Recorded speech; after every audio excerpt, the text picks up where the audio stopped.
It was supposed to be just another walk home. But sometimes fate hides behind tired eyes and a bundle of firewood. The sun in Islate Village didn't shine, it scalded.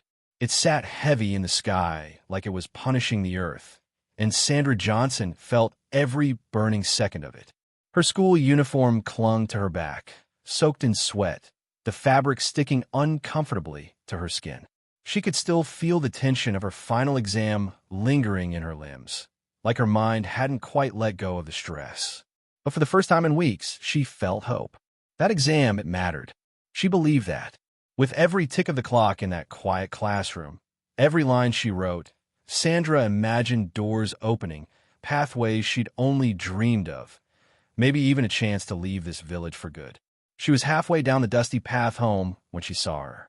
An old woman, bent low like the weight of the world had lived on her shoulders too long. She shuffled along slowly, dragging her feet, a massive bundle of firewood balanced dangerously on her back. Her bare feet were cracked like dry riverbeds, and the faded cloth wrapped around her bony frame looked like it could fall apart in a stiff breeze. Sandra stopped walking. Something in her chest twisted. This woman, she looked like she belonged to another world. Or maybe she'd simply been forgotten by this one. Without thinking, Sandra dropped her backpack with a thud and jogged across the road. "Grandma," she called out, panting. "Let me help you." The old woman froze. Slowly, her head lifted, gray eyes widening with disbelief. For a few seconds, she just stared, like Sandra had spoken in another language. In this village, people didn't stop to help unless they were owed. And Sandra owed nothing. But she didn't wait. Carefully, she lifted the firewood bundle from the woman's back. It was heavier than it looked, and her knees nearly gave out. Her arms trembled, but she kept smiling through clenched teeth. "I'll carry it for you. Where's your house?" The woman hesitated. Her gaze lingered on Sandra's face, studying her like she was trying to remember a dream she once had. Then she raised a thin, shaking finger and pointed down a narrow path swallowed by thick bushes. Sandra nodded and followed without hesitation. They walked in silence. The air was thick with heat and the buzzing of insects. Sandra shifted the bundle on her head every few steps, trying not to let it slip. Sweat rolled down her neck, soaking the collar of her shirt. But she didn't complain, not once. After what felt like forever, the trees parted to reveal a tiny, broken-down hut made of mud and rusted sheets. It looked abandoned, forgotten. Sandra blinked, surprised. This place, it didn't look like a home. It looked like a graveyard for dreams. The old woman turned to her, her lips trembling. "Thank you, my child," she whispered. "May the heavens reward you." Sandra's breath caught in her throat. She forced a shy smile. "It's okay, Grandma. I'm just glad I could help." She turned to leave, but then it happened. A sound, sharp and unnatural, like something cracking open behind her. She spun around, and the world changed. The hut shimmered. The crumbling walls melted into gold. The rusted roof lifted into the sky like it was shedding a disguise. A palace rose from the dust, tall and radiant, glittering under the fading sunlight. And the old woman? She was gone. In her place stood a tall, regal figure cloaked in white. Her gown flowed like mist, glowing softly. Her hair spilled over her shoulders like silver silk, and her eyes, those same eyes, now sparkled like stars. Sandra stumbled backward, mouth open. What? The palace behind the woman gleamed brighter with every passing second. "You have done what many would not," the woman said. Her voice was soft but echoed with impossible power. "You have passed a test few ever dream of." Sandra blinked. "What? What test? What is this?" But before the woman could answer, the earth began to shake. Trees trembled. The golden palace tilted violently. Sandra cried out, grabbing at the air. Then the ground split open beneath her. She screamed, and everything went black. When Sandra opened her eyes, nothing was familiar. No road, no sun, no village, just silence and the soft, eerie glow of blue crystals lining the walls of a massive underground cave. She sat up slowly, heart pounding her chest. Her hands ran over moss instead of dust. Where am I?" she whispered. Then she heard it. Footsteps. Slow. Heavy. Getting closer. Panic surged. She scrambled backward until her back hit cold stone.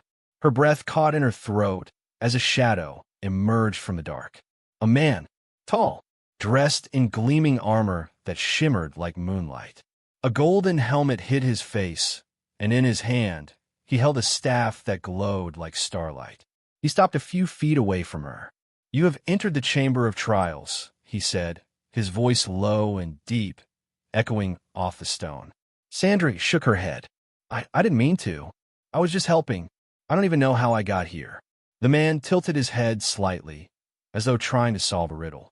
"You help without expecting anything in return," he said. "Few do. That is why you have been chosen." "Chosen for what?" she asked, her voice cracking. The man pointed to a twisting path that led deeper into the cave. "To complete 3 tasks. Only then will you understand your purpose." Sandra's heart dropped. She hadn't signed up for this. She just wanted to go home, hug her mom, maybe eat some roasted corn by the fire. Now she was trapped underground in a place that looked like it belonged in a myth. "What if I say no?" she whispered. The man's tone changed. Cold. Final. Refusing means not only losing your way home, but losing yourself. The words chilled her. Sandra closed her eyes, and then she stood up. Her voice was quiet but steady. "What's the first task?" The man stepped aside, revealing a narrow wooden bridge over a dark, swirling river. "To cross the river of truth," he said. Sandra stared at the bridge. It didn't look like much, but the river below, something was wrong with it. The water moved like it had thoughts. Shadows twisted beneath the surface. Faces. Whispers. She stepped onto the first plank. The wood groaned under her weight. And then the voices started. Low. Hissing. Familiar. "You're not good enough. You'll never leave. You'll always be poor. Always be nothing." Sandra froze. The faces in the water, her classmates, her neighbors, even teachers, all echoing the fears she never dared speak aloud. Her breath quickened. Her hands trembled. But then, something else. A whisper, not from the river, but from somewhere deeper. "You are stronger than you know. You are kind. You are brave." Her mother's voice. Her own voice. Sandra took a step forward. And another. The voices screamed louder, but she kept walking, tears streaming down her cheeks, legs shaking with every move. Until, finally, her foot touched the other side. She collapsed her knees. The river behind her went silent, and the man in armor was waiting. "You have passed the first trial," he said, his voice warmer now. Sandra looked up, her heart pounding. But there was no time to rest. The wall beside her rumbled, and a stone door began to open, revealing a staircase spiraling into darkness. The man pointed. "Your second trial awaits." Sandra stood slowly. She didn't know what was waiting below, but she walked toward it anyway. And behind her, the river of truth whispered one last time. She made it. The stairs creaked with age as Sandra descended, each step swallowing her in colder air and deeper shadow. Her fingers brushed the damp stone wall beside her, the only thing grounding her as the light from above slowly disappeared. She couldn't shake the feeling that she was being watched. Somewhere down there, past the edge of what her eyes could see, something breathed. Something alive. Something enormous. And it was waiting for her. Her heart pounded so loudly she feared whatever it was might hear it and come charging. But the armored man's words echoed in her memory. Refusing means losing not just your way home, but losing yourself. So she kept walking. At the bottom, the narrow passage opened into a wide cavern. The air felt thicker, charged with something old and restless. Sandra's breath came out in small clouds. She hugged her arms to her chest, shivering. Then she saw it. Chains glinted in the shadows, glowing faintly. They stretched across the floor in thick, tangled knots, binding something to the center of the room. Something massive. It moved. Sandra stumbled back, nearly losing her footing as the creature lifted its head and stared straight at her.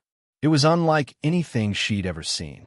15 feet tall at least, with black leathery skin and eyes that burned red. 2 massive horns curved from its skull like twisted branches, and its hands, if you could call them that, ended in claws that scraped sparks from the stone when it moved. The beast growled, a low sound that vibrated in her bones. Sandra couldn't breathe. She wanted to run. Every part of her screamed to turn and flee. And then the armored man's voice echoed once again, though he was nowhere in sight. Your second trial, tame the beast, without using force. She blinked. What? Are you insane? She muttered aloud.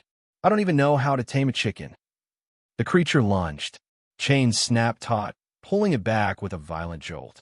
It roared in frustration, pacing like a caged animal. Its red eyes never left hers. Sandra pressed herself against the wall, heart thudding. She couldn't fight this thing.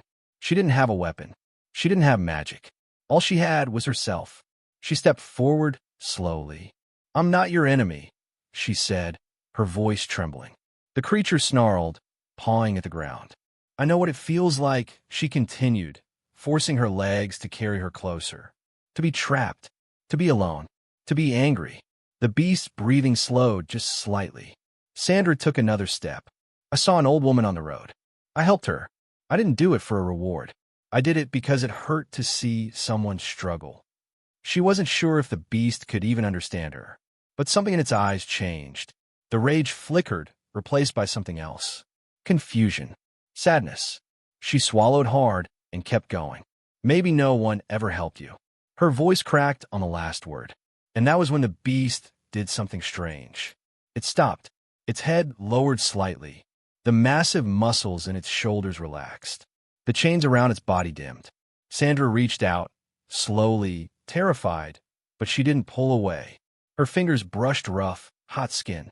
The creature exhaled, a sound almost like a sigh. Then, with a deep rumble, it lowered its head fully and gently pressed its forehead against her outstretched hand. Tears spilled down Sandra's cheeks. The chains shattered like glass. The creature stood still, calm now, almost serene. And in the blink of an eye, the cavern began to change. The rough stone floor shimmered into polished gold.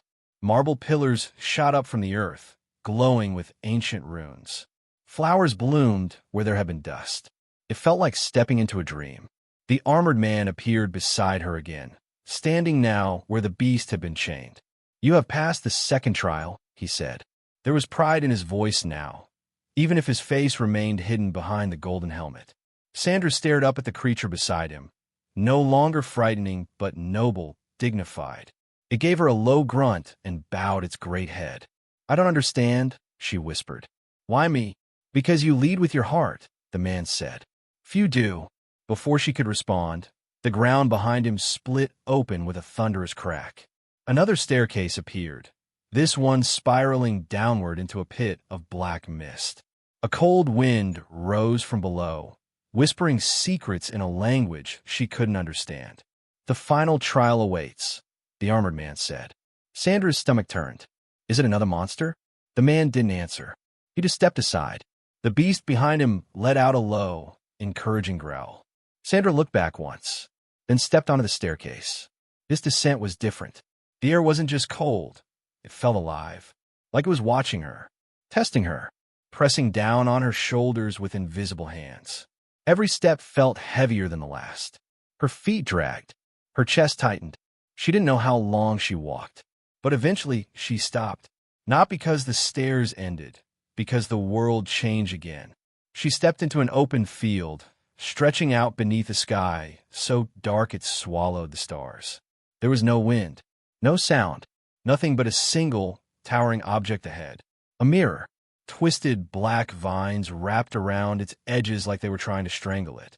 The glass shimmered with a light that didn't belong to this world. Sandra took a step closer, and the armored man appeared one final time. This is your last trial, he said, voice heavy. You must face your true self. And then he vanished. Sandra frowned. Face myself? Before she could take another step, the mirror rippled, and then she saw her. But not the girl she thought she was. Not the brave one. Not the kind one. This version of Sandra was broken. Her eyes, usually filled with fire, were dull. Her lips trembled with unshed tears. Her uniform was torn. Her face looked hollow, hopeless. You'll never be enough, the reflection whispered. Sandra stepped back, heart pounding. You'll never leave this place. Just like your mother never did. Just like everyone else. The voice was her own. The words were too familiar. Because deep down she'd thought them before. When her mother cried herself to sleep. When the electricity went out again. When teachers praised her, but reminded her there were no scholarships for girls from villages like hers. Her knees buckled, and then the darkness crept in. It slithered around her ankles, climbed her legs, coiled around her arms. Just give up, the mirror whispered. It's easier. Sandra fell to the ground, clutching her head. The field darkened even more. But then, one memory cut through the gloom. A bundle of firewood. An old woman's eyes filled with gratitude. You are kind. You are brave. She opened her eyes. No, she whispered. The reflection sneered. Sandra stood.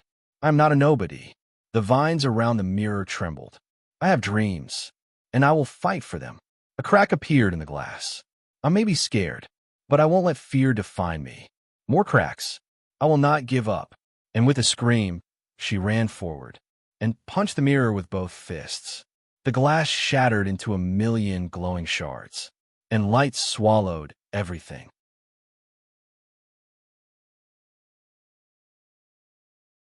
The light didn't fade, it bloomed. It poured over her like rain, warm and weightless, lifting the cold from her bones and the fear from her heart. Sandra stood in its center, blinking against the brilliance, unsure if she was floating or grounded. Then, just as suddenly as it began, the light dimmed. She opened her eyes, and the world had changed again. Gone was the dark field and the twisted vines. In their place stood a garden so beautiful it defied reason. Flowers of every imaginable color danced in the breeze. Trees with golden leaves stretched high above her. A clear stream flowed nearby, singing a song only the soul could understand. The air was soft and sweet, and the sun shone gently, as if it knew not to overwhelm. In the center of it all stood a woman. Not old, not frail, young, radiant, her skin glowing like starlight. She wore a flowing white gown, a golden crown resting lightly on her head. Her hair caught the wind like it belonged to it. And her eyes were the same gray ones Sandra had seen in the old woman she'd helped. Sandra's mouth went dry. You, she breathed. The woman smiled and stepped forward. You have passed all the trials, she said, voice as smooth as silk but deep with knowing. You have proven your heart. Sandra blinked, struggling to find words. The woman didn't seem to mind. She gently placed a hand on Sandra's shoulder. Because of your kindness, your courage, and your refusal to give in to despair, she said, your life will change forever. Sandra's eyes widened. But how? The woman's smile deepened, but she said nothing. Not yet. The garden shimmered, just slightly, and then the ground beneath them began to tremble. Not with fear this time, but with power. A hum rose in the air, like the earth itself was singing. The light grew brighter, the flowers leaned toward it, and Sandra felt her feet lift gently off the ground. Wind swirled around her, playful and strong, curling through her hair and tugging at her clothes. The world spun faster, colors, wind, sky, until everything became a whirlpool of light. She rose, higher and higher, not afraid this time. Her heart pounded with something new, anticipation. She didn't know where she was going, but for the first time, she wasn't afraid of what came next. When Sandra landed, it was like waking up in a story someone else might tell. The marble floor beneath her feet was cool and smooth, polished like still water. Golden pillars soared to a glass ceiling that opened into endless blue sky. Gardens bloomed along every path, rivers of crystal water running beside them. The scent of jasmine and something sweeter filled the air. She turned in a slow circle. It was a palace, but not the kind built by kings hungry for power. This place felt sacred, ancient, alive. At the far end of the vast hall stood a golden throne, and on it, the woman she had helped, now fully transformed, regal, timeless, watched her with calm eyes. Behind her stood others, kings and queens, elders and warriors, all dressed in flowing robes and bright colors. They were not judging her. They were waiting. Sandra's legs moved on their own. She walked the length of the hall, her breath caught in her throat. When she reached the throne, the woman rose, descending the marble steps like the air itself carried her. "You have done what many could not," she said. Sandra swallowed, still unable to speak. "You saw suffering and responded with kindness. You were offered fear and chose courage. You faced doubt and answered with truth." The woman raised her hand. In her palm rested a small, glowing orb. No larger than a marble, it pulsed gently with golden light. "This," the woman said, "is your reward." Sandra stared at it, eyebrows knitting. That? All of this? Trials, monsters, darkness, for something that looked like a child's toy? She didn't hide the confusion on her face. The woman laughed gently. "This is no ordinary gift. It holds more than power. It holds possibility. It will open doors in your world you cannot yet imagine." Then she pressed it into Sandra's palm. Warmth flooded her body. Not just heat, hope. For a moment, Sandra felt like she was made of light. The kings and queens behind the throne nodded in approval. Some smiled. Others bowed their heads. And then the world began to fade again. The palace shimmered, the air thinned, and the woman's voice echoed in Sandra's ears. "Never forget who you are, and never stop helping others." When Sandra opened her eyes, she was back on the dusty village road. The sun was beginning to set, casting the sky in oranges and golds. Birds flew overhead. The wind was dry and familiar. She blinked rapidly. Had all been a dream? But then she looked down, and there it was, the orb, still glowing softly in her hand. Tears filled her eyes, not from fear this time, but from knowing. It had all been real. She pressed the orb against her chest, tucked it into her uniform pocket, and turned toward home. 1 month later, Sandra sat in the village's only internet cafe, nerves making her fingers twitch. The computer in front of her flickered slightly, the connection unstable, but it held. On the screen, a man in a formal shirt and kind eyes smiled at her. "Sandra Johnson," he said, glancing through papers. "Your grades are excellent. But more than that, your application stood out. Your story, your kindness, it touched people. We're pleased to inform you that you've been awarded a full scholarship to one of the nation's finest universities." Sandra gasped. "All expenses paid," he added. She covered her mouth with both hands. You mean it?" He laughed. "We mean it. And there's more. A private foundation has chosen to sponsor your family as well, to help lift you all out of poverty." Sandra couldn't speak. Tears streamed down her cheeks. In her pocket, the orb pulsed warmly, like it was smiling. That evening, as the sun dipped below the horizon and the sky turned to fire, Sandra walked home along the same dusty path. Her shoulders were taller, her eyes brighter, her dreams now real. And as she passed the place where she once met a tired, hunched old woman with a bundle of firewood, she paused. She looked up at the sky and whispered, "Thank you." And she kept walking, head held high, and the world, somehow, seemed to walk with her. Sandra used to count the cracks in the walls of her mother's house before she fell asleep. She'd lie on the floor mat, eyes drifting across the ceiling, listening to the night insects and the far-off hum of generators from richer homes. The soft clatter of her mother grinding peanuts in the next room had been the lullaby she knew by heart. Now, that room had a ceiling fan. Now, her mother didn't grind peanuts at midnight. They had a real kitchen, a new bed, electricity that stayed on past 9 p.m. And every time Sandra walked through the front door, something in her heart tightened, not from sadness anymore, but from disbelief. A part of her still didn't trust it, as if she might wake up any minute and find herself back under the cracked ceiling, chasing scholarships and daydreams. But everything had changed. The full scholarship had arrived, official and sealed. Along with it came the foundation's support for her family. A stipend, school fees for her younger siblings, even small business capital for her mother, who now sold goods in a covered stall at the village market. Neighbors looked at Sandra differently now. They smiled longer. Some whispered behind her back, mostly in awe, some in envy. But no one called her the poor girl anymore. She was the girl who got out, the one who helped an old woman and got chosen. Though no one outside her family knew the full story, Not even her best friend Alma. They couldn't have believed it anyway. Not the Golden Palace. Not the trials. Not the glowing orb that now sat, quietly pulsing, in a small wooden box beside her bed. 2 weeks before her university term started, Sandra began to dream again. Except this time, the dreams weren't about palaces or monsters. They were voices. Soft, urgent, calling her name. She would wake up covered in sweat, her fingers gripping the edge of the mattress like the ground might vanish beneath her. The orb would glow faintly beside her bed, as if it had heard the voices too. She told herself it was stress. Too much change, too fast. Except it kept happening. One night, the voice in her dream wasn't a whisper.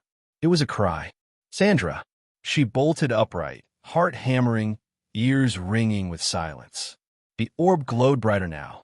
She reached for it instinctively. And this time, when she touched it, something clicked. A flash, so quick it felt like a blink. And suddenly, she was somewhere else. A stone floor. A high ceiling of stars. The sound of water trickling over marble. She was back in a palace. But it wasn't the grand hall with the throne and kings and queens. This place was quieter, smaller, intimate. A side chamber filled with candlelight and soft whispers of wind. In the center stood the woman again, glowing, serene. But her face was serious this time. I knew you'd come, she said. Sandra looked around. Why am I here again? I thought the trials were over. The woman stepped forward. Her robe brushed the marble like waves on sand. They were. But something stirs. Sandra frowned. What do you mean? The woman sighed, a sound that seemed to carry centuries of weight. You are not the only one tested. Others have come before you. Some passed. Some failed.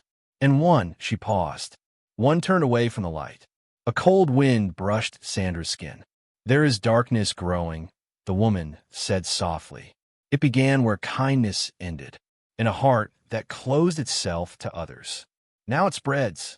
Sandra felt a chill at the base of her neck. What does that have to do with me? You carry light, Sandra. But light is not just a reward. It is a burden. The orb in her hand warmed, pulsing stronger. You must return when the time comes, the woman said. And it will come. The path you walked before was a beginning, not an end. Sandra opened her mouth to protest, but the room blurred again, the stars above fading into smoke and sky.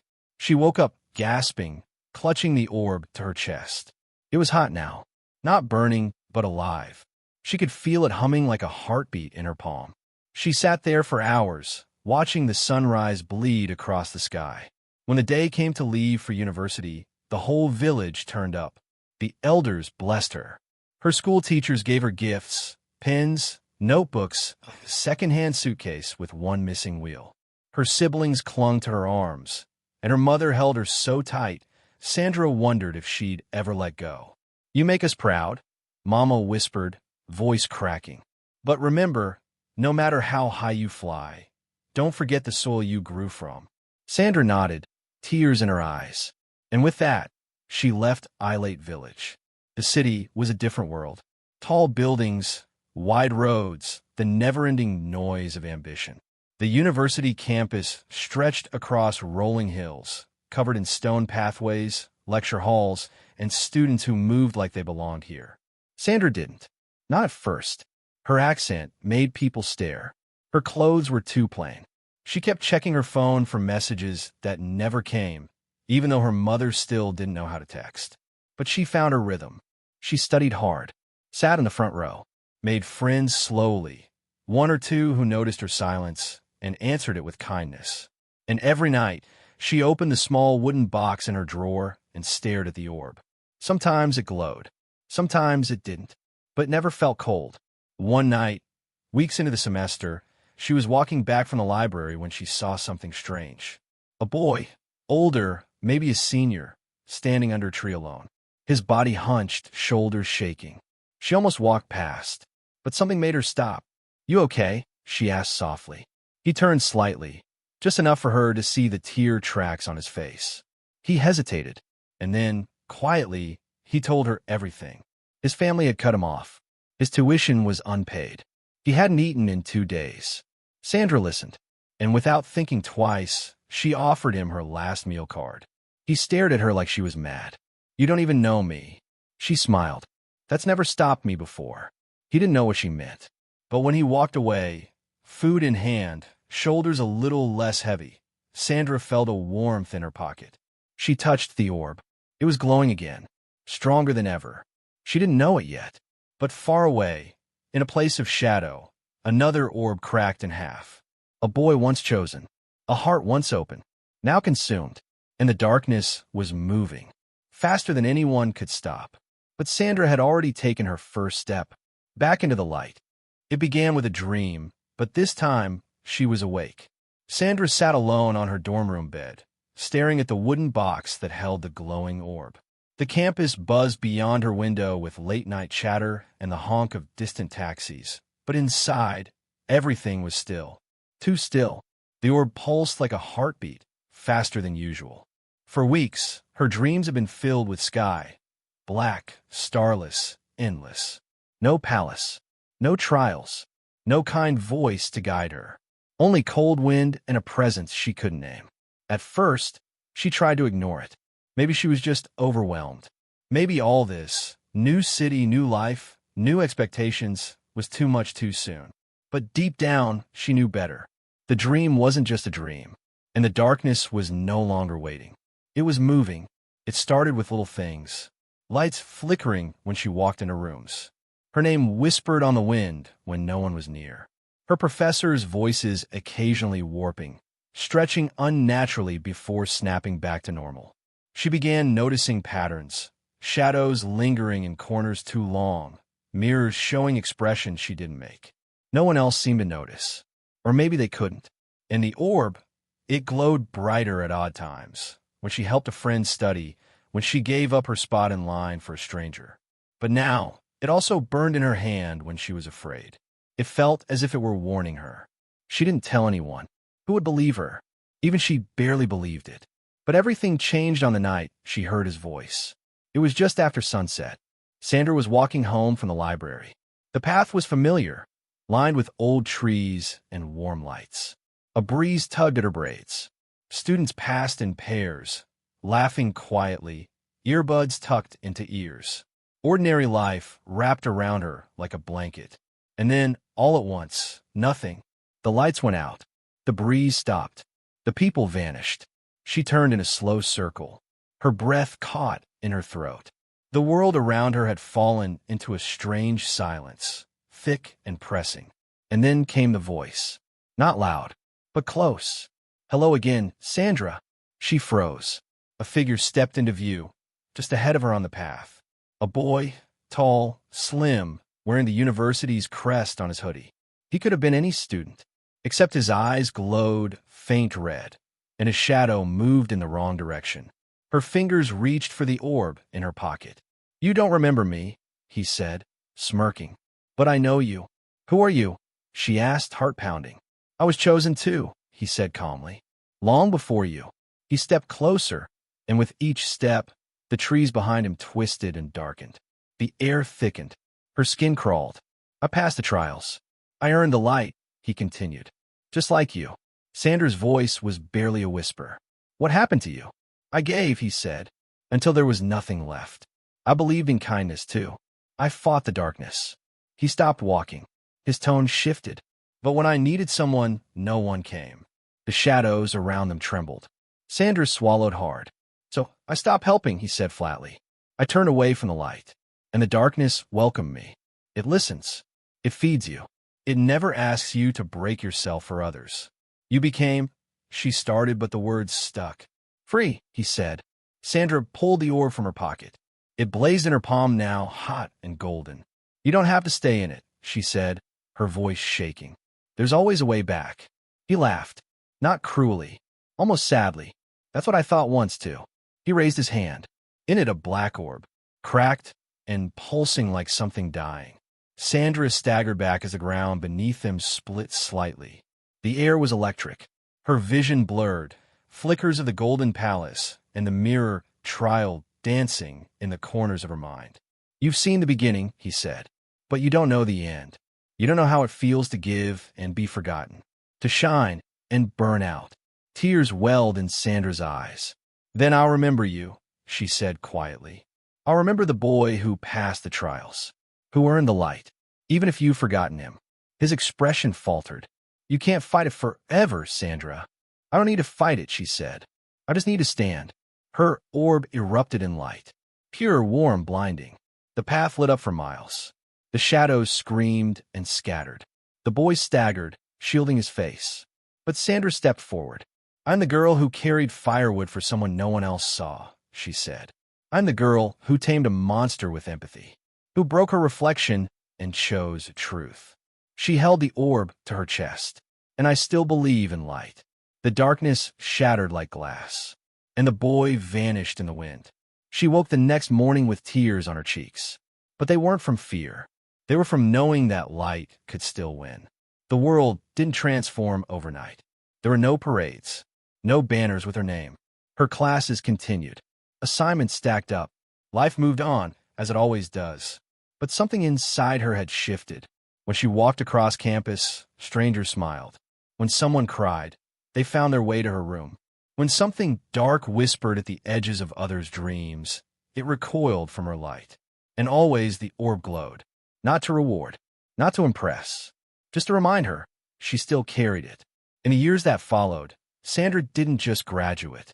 She returned to Islate Village and rewrote its story.